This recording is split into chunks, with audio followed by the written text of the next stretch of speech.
اپنی نظر اور شرمگاہ کی حفاظت کریں۔ اس دور کا سب سے بڑا فتنہ یہ ہے کہ نگاہیں پاک نہیں رہی، نگاہیں غلیظ اور گندی ہو گئی، شرمگاہوں میں وہ تقدس نہیں رہا ہے۔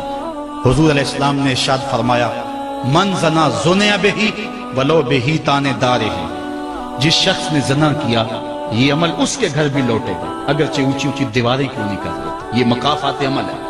گندم از گندم بروئت جو جو از مکافات عمل غافل مشو، گندم بو گے تو گندم کاٹو گے، جو بو گے تو جو کاٹو گے۔ نظر کو تقدس دو، نظر کو پاکیزگی دو۔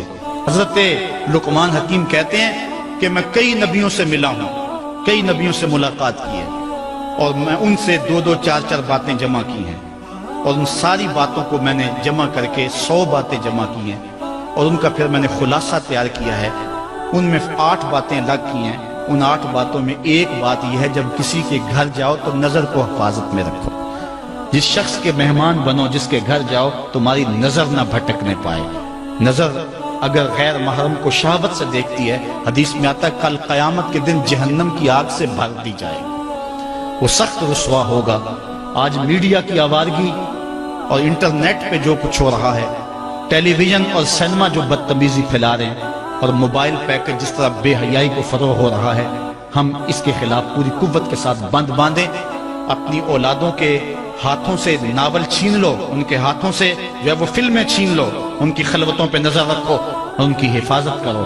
جس شخص کی نظر پاک نہیں ہے اس کے من میں طہارت نہیں آ سکتی ہے، دل پاک نہیں ہے اس کو جو ہے وہ باطن کا نور نصیب نہیں ہو سکتا۔ وائے قوم کشتہ تدبیر غیر، کار او تخریب خود تعمیر غیر، از حیا بیگانہ پیرانے کہن، نوجوانہ چوں زنا مشغول تن۔ کتنی حکمت والی بات کہی اقبال نے۔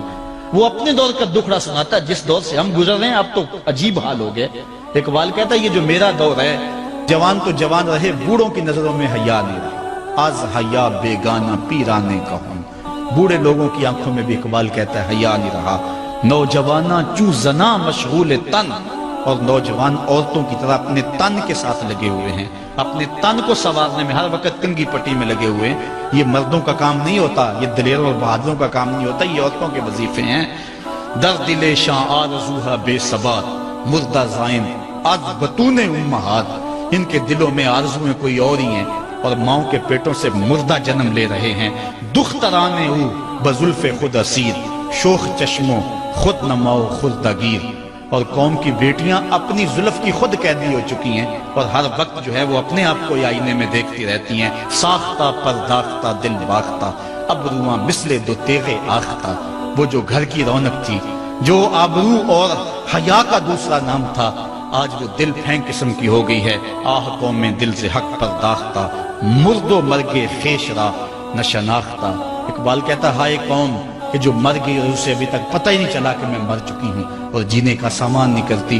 حضور نے فرمایا ہر دین کی کوئی پہچان ہوتی ہے، میرے دین کی پہچان حیا ہے، اگر حیا نہیں ہے تو دین ہی نہیں ہے۔ ہم نے جس دور میں اپنے ماں باپ سے دین سیکھا تو اس وقت اتنے فرقے بھی نہیں تھے، نہ بات بات پہ شرک کے فتوے لگتے تھے، اور نہ ہی لوگ دین کو کاروبار بنائے ہوئے تھے۔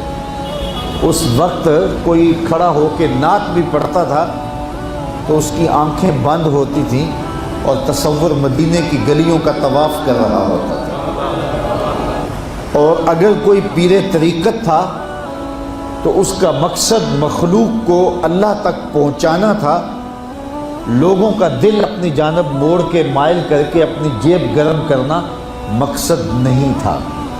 اس وقت عالم دین لوگوں کی عقیدتوں کو سمیٹ کر کے، گھیر کر کے، اپنی عقیدت کے دائرے میں ڈال کر کے ان سے سطحی مفاد حاصل کرنے کا دھندا نہیں کرتے تھے۔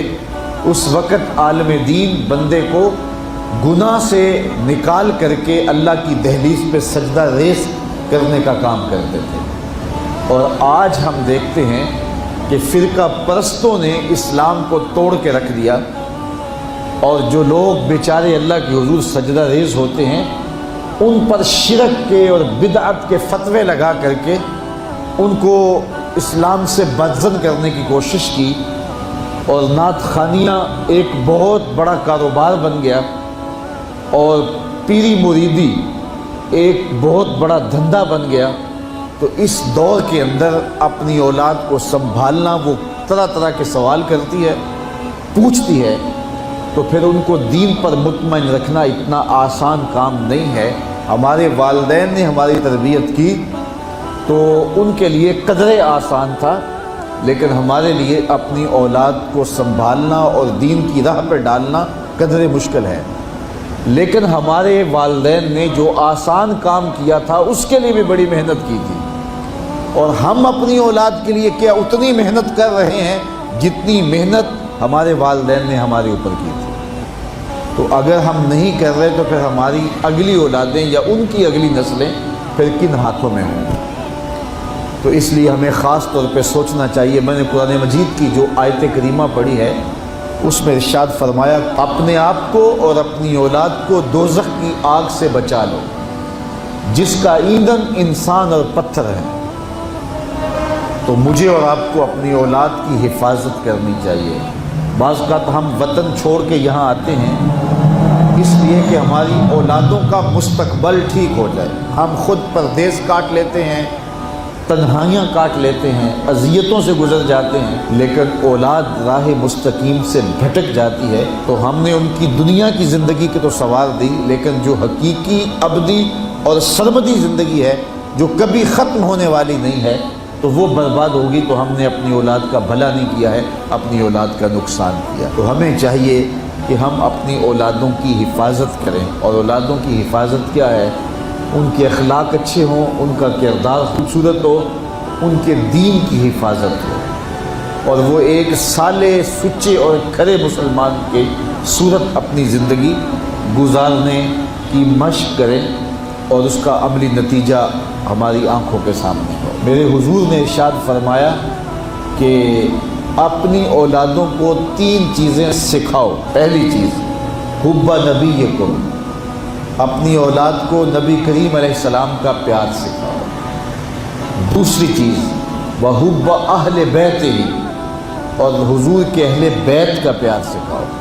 اور تیسری چیز وتلاوت القرآن، انہیں قرآن مجید کی تلاوت کرنا سکھاؤ۔ یہ 3 چیزیں آپ اگر بچپن سے ہی اپنی اولاد کے اندر داخل کر چکے تو پھر آپ کامیاب ہوئے۔